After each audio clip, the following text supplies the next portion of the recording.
Hey everyone, my name is Ryan. Welcome to episode 1 of Learning Arduino with Projects. If you want to skip the introduction or to different sections of this tutorial, I've included timestamps down in the description below and also up here on the screen. In this tutorial, we're going to learn how to turn on and off a LED with a button using Arduino while displaying the state of our button to our PC screen. I chose this project to be in episode number 1 as it incorporates a bunch of the most basic fundamentals of Arduino into one very simple project. By taking in inputs from the environment, in our case it's going to be a button, and then depending on those inputs send out a specific output to our LED. Visually seeing on our PC screen in real time the value of the inputs that we're taking in from our button is not at all mandatory for this project to work, and nor does it play a significant role in this project. However, further down in the series, when we start making more complicated projects, it'll become a must-have skill to know how to debug your code or a circuit, which is why I've included it in this tutorial so we learn it now. So without further ado, let's get into the hardware we'll need and also how to build our circuit.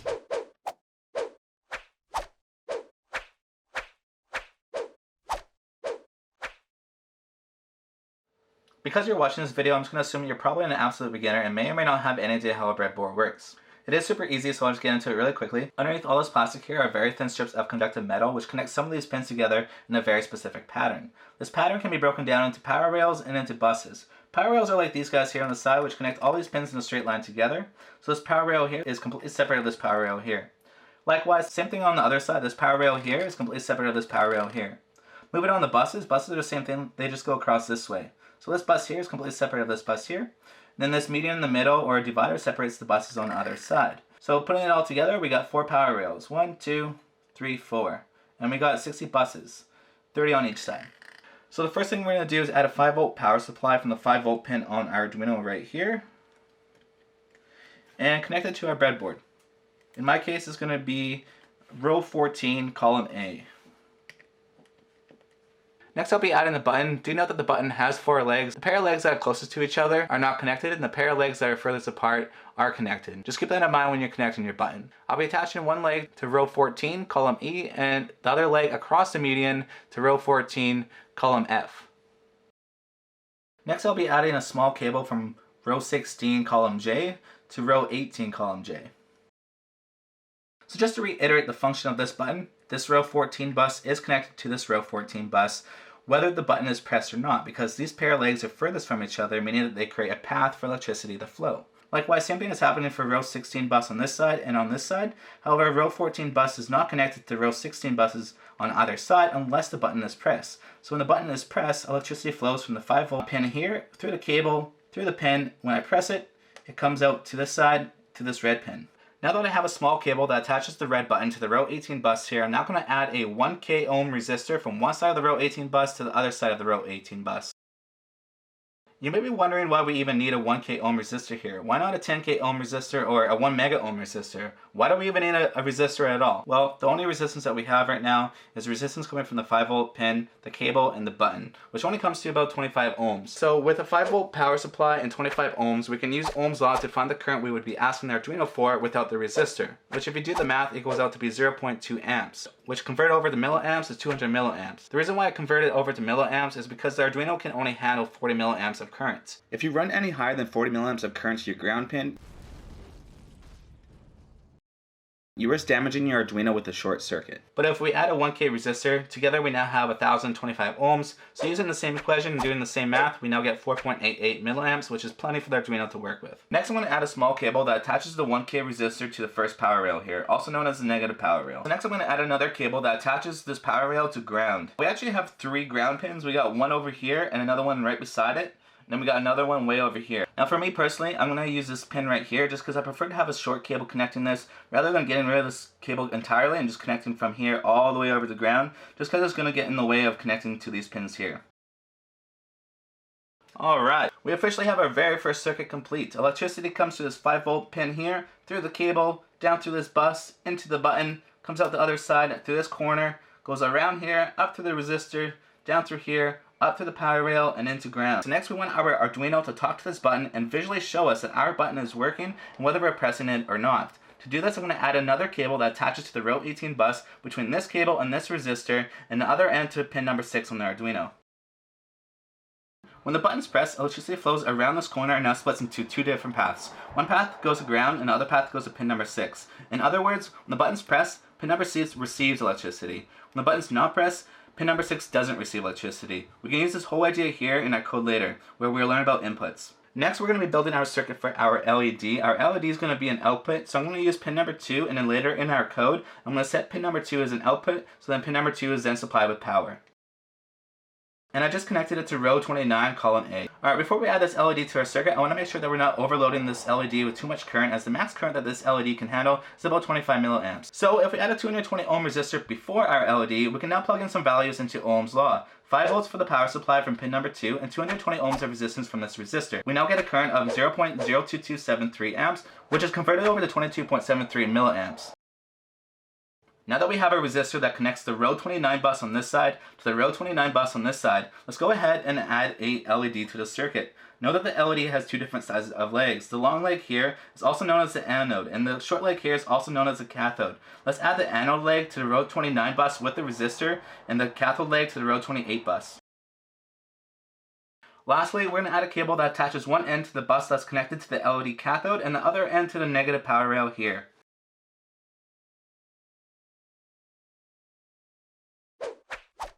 If you downloaded the Arduino IDE from their website, this is probably the layout that you get. If not, that's okay too. We can just create what we're missing, which is void setup, parentheses, and then curly bracket, enter, go down one, void loop, parentheses, curly bracket, enter. And we're back up to par. So the very first thing I'm going to do is create some variables at the top here. You can create a variable by typing in int followed by the variable name. I'm going to name mine button pin.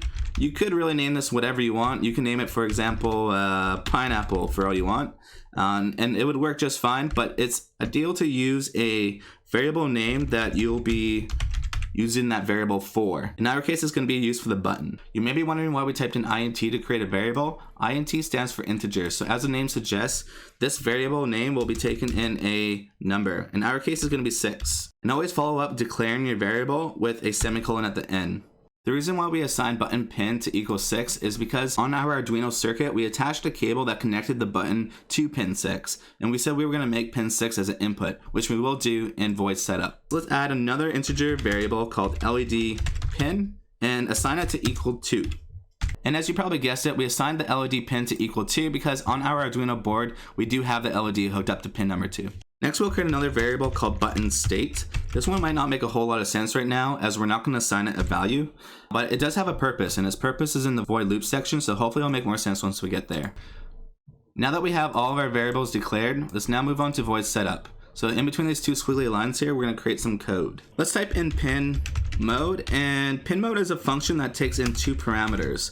I just typed X and Y as a fill-in so you can see the whole structure of this, but X is the first parameter and Y is the second parameter. And as the function's name suggests, pin mode allows you to assign the mode of your pin. In other words, do you want your pin as an input or an output? So don't type this, but I'm just going to show you that the very first parameter that pin mode takes is the pin's name. And the second parameter that it takes is whether you want that pin to be an input or a output. For our case, we want button pin, which is hooked up to pin number 6, to be an input, and we want the LED pin, which is hooked up to pin number 2, to be an output. So in our code over here, let's type in pin mode, and the pin's name, let's do the button first, so button pin, and then we want to assign it as a input. And then let's do the same thing for the LED, but we're going to assign it as a output. So LED pin, output. One quick important thing to point out is that the code that Arduino uses is case sensitive. So this variable button pin up here is completely different than this variable button pin here. So just make sure that when you create a variable, that the variable's name stays consistent throughout your code. In our case, just double checking here, button pin is the same as button pin here. Yeah, LED pin here is the same as LED pin here. All right, we're good. Now that we set button pin as a input and LED pin as a output, I'm just gonna go ahead and delete all of this because we don't need it anymore, and it'll create errors in our code when we decide to upload it to our Arduino when we're finished. Next, let's type serial begin 9600. What the heck does this mean? Well, this means that you're about to begin serial communication with your computer from your Arduino at 9600 bits per second. Serial communication is just a type of communication that computers use. If you want to know more about it, just do a quick YouTube search, serial communication versus parallel communication. There's a couple cool videos about it. We are all done with the voice setup. Pin mode was to set the pins, and serial begin was to set the rate of communication between our Arduino and computer. I'm just going to put a space between these two. The space has no effect on the code at all. It just skips it when it runs it. I just like to have parts of code that was designed for one thing apart from code that was designed for another thing. It is time we move on to void loop. Void loop is a section of code that runs over and over and over again and will never stop. It just keeps going. That's just how it works. I'm going to type button state. This is the variable that we had from the beginning way up here, and we're going to have it equal. Here's something you haven't seen before: digital read button pin. Let me explain. So digital read is a function as well, and it takes only one parameter, and that parameter is a specific pin, and in our case it's the button pin. And what digital read does, it reads whether electricity is flowing to this pin or whether electricity is not flowing through this pin. And in computer terms, that's either a high for yes, electricity is flowing through, and a low for no, electricity is not flowing through.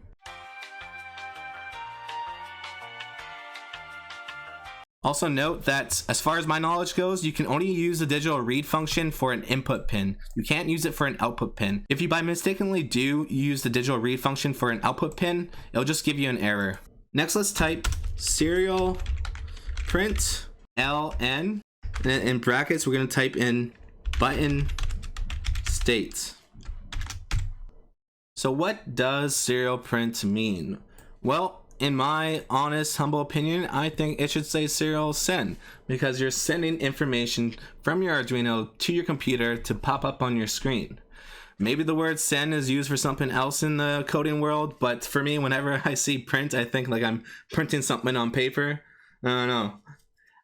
I guess you're like printing information up on your screen. I guess that works. But yeah, anywho, if you're like me, just whenever you see serial print, just think serial send. And you actually could send anything you want to your screen. Like for example, if you just wanted to send like a sentence like this YouTube channel is the bomb, that would work too. And it would just send this over and over and over and over again because it's in a loop.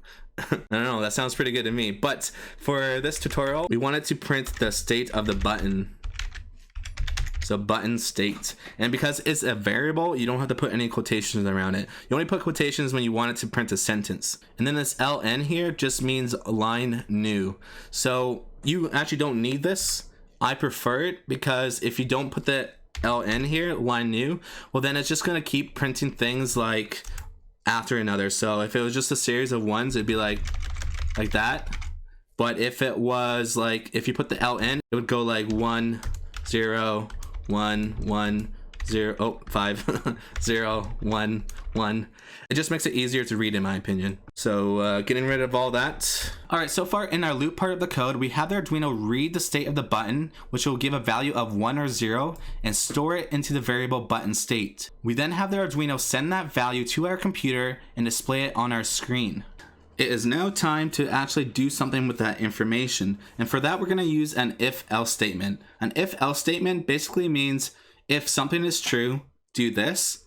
And if it's not true, do that. To create an if-else statement, we go if the button state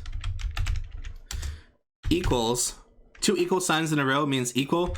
If you ever see that, that means not equal. Greater than or equal. Less than or equal. They're called operators, by the way, and there's so many different types of operators. These ones are called comparison operators, I believe, but for now we're going to use just equals. So if the button state equals high, curly bracket, digital write, which digital write is the opposite of digital read. Digital read reads a value, digital write sends out a value. And digital write takes 2 parameters. The very first parameter is the pin that you want to send out a value to. In our case, it's going to be the LED pin. And we want to set the LED pin to high, which means turn it on. So when the button state is high, we turn on the LED. Now when you create a curly bracket and hit enter, it will create another curly bracket for you, but in the other direction, indicating that everything in this bracket here is exclusive to this if statement. So when the above is not true, we want something else to happen. In our case, when the button is not pressed, we want the LED to turn off. To do this, we're going to add on to our if statement with an if else statement. So to do this, type in else, curly bracket, enter, digital, right. Again, 2 parameters, the pin we want to send a value to, LED pin, and then low. It's a good practice to go through all your curly brackets to make sure that they're acting accordingly. So this pair of curly brackets is for this else statement. This curly bracket is for this if statement. And then if we go all the way down to the bottom here, this guy here is for this whole loop function. And there you have it. You are done your code. Just to make sure that everything is in working order, you can hit verify. And you see at the bottom here, it'll take some time. I'm running on a dinosaur of a computer, so it's taking a little bit longer. And if it's successful, well then you'll get a done compiling little notification down here. If it's not successful and you did something wrong, it'll show up red.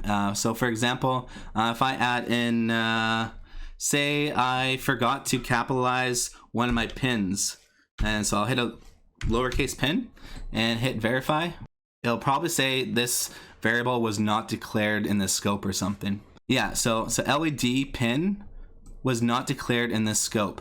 So I declared LED pin here, but I hit it with a lowercase p. So when I tried to use it in the if statement, didn't recognize it because this p is capitalized. So this variable does not exist unless I create it in the setup or before the setup. Alright, so let's upload our code to our Arduino finally. To do this, plug in one end of a printer cable to the Arduino and the other end to the PC, which will also give you power. And then you go up here and click upload. And if it's been a successful upload, you should see a done uploading notification at the bottom left, like I said before, but you should also see these lights here, TX and RX, light up a couple times. Okay, so we are good to go. Let's give it a try. Awesome. It works. Cool. So I said we were going to be able to visually see the inputs coming in from our button, so I'll show you how to do that. Just go to Tools up here and to Serial Monitor. Give it a sec. And as you can see, it's just printing zeros because when the button is not pressed, pin number 6 doesn't receive any electricity. So this is also referred to as a low. And in computer terms, that's also known as a 0. So it's just printing zeros. And it's printing zeros over and over again because it's in a loop. So if I was to press the button, it's now printing ones over and over again. Because pin number 6 is receiving electricity, which is referred to as a high. And in computer terms, it's also known as a 1. So zeros, ones, low, high. And if you wanted to have your inputs print across horizontally, maybe you like that better, I'll show you what I meant by this whole line new here. So if I get rid of that, upload it really quickly, I'll fast forward it. Done uploading, go back to Tools, Serial Monitor, give it a second. So it's now being printed across this way. They are being printed one after another. The delay is just so small, it's barely noticeable. So how can I use this information to debug my circuit, for example? If I forgot to put this cable here in the right bus, and say I just connected one over, well, now when I press the button, it's still printing zeros. So that's indicating that something in my button circuit is not working. So if I was to put this back, of course now it works and it's printing ones. But now say when I press the button and it's printing ones, our LED doesn't light up. Well, what could happen is, say for example, we did the same mistake for our LED circuit, but just I'll just turn around the cathode and anode legs, which is often a common mistake. And now when I press the button, it is printing ones, but the LED is not lighting up. That indicates that there's probably something wrong in our LED circuit. So just switching them around. Voila. If you have any questions about this project, drop a comment down below and I'll get back to you as soon as I see it. Eventually, I'd like to take this series to a point where we can start building cooler projects like RC cars and more useful projects like turning on and off your bedroom light with your phone. That way, when you get in bed all cozy and you turn off the light, no worries, open up your phone, turn it off there. If you're interested in seeing projects like that, drop this video a like, as it lets me know that people not only do find these tutorials helpful, but they also want to expand on their knowledge with cooler and more useful projects. Well, thanks for watching, and hopefully I'll see you in episode 2. Until then, peace.